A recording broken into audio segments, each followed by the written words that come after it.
Hello， 大家好，各位好，欢迎来到新电竞日报社。本社呢将重新开启吃鸡课堂系列，各位社员准备好了吗？这一期呢就要给大家整理几个在游戏当中非常实用的小技巧，只要你在游戏里熟练运用这些小技巧，我相信一定会提升你的成功率，从而快速上分。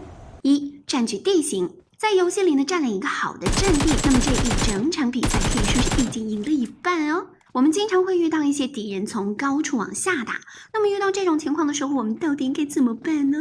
首先就是千万不要直接和他对枪，而是找一个掩体。因为这个时候呢，如果你直接这样对枪，那他肯定会先把你打倒，因为他在高处啊，只会露出来一个头，而你的整个身体全部暴露在他的视野里，所以这个时候躲才是最重要的。再者，躲起来之后呢，对于四周的环境一定要加以观察，在确定周围环境安全的情况之下呢，才可以跟他继续僵持在这里。如果有机会，也可以偷偷走路上去，跑到他的背后偷袭。那如果实在打不过呢，那么赶紧开溜吧。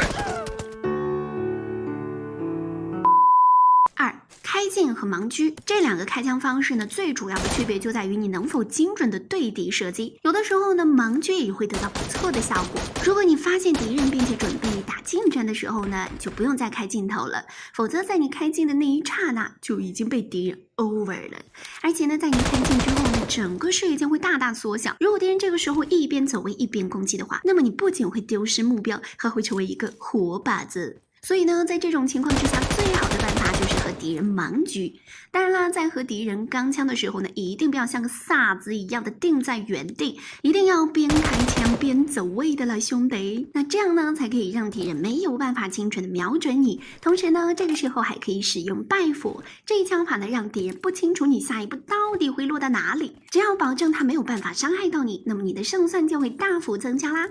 三、爆头。玩枪战游戏吗？难免会被爆几次头。那对于这一枪法的厉害，相信大家也是很清楚的。除非有3级头，否则一击毙命。在吃鸡类的游戏里呢，想要爆头，这难度还是不小的，特别考验玩家的操作技巧与实战水平。其实呢，想要爆头也是有小技巧的。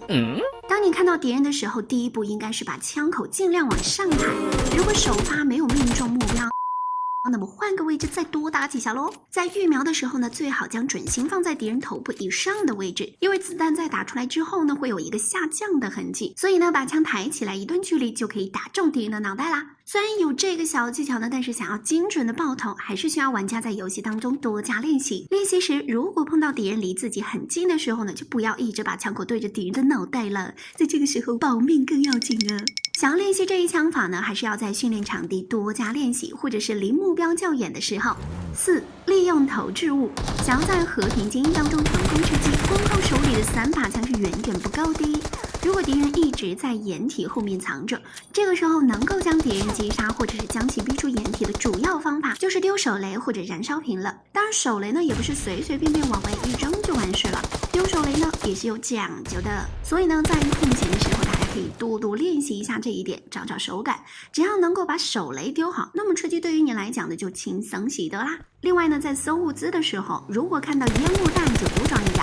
如果在最后呢，你偶遇敌人，而附近呢又没有掩体保护自己的时候呢，烟雾弹是可以救你一命的。一般在游戏当中呢，很多大神都会准备比较多的手雷和烟雾弹，往往这2样家伙是最后成功吃鸡的关键哦。所以呢，各位玩家在游戏当中要多加使用投掷物啦。好了，本期节目就到这里，我们下期再见啦，拜拜。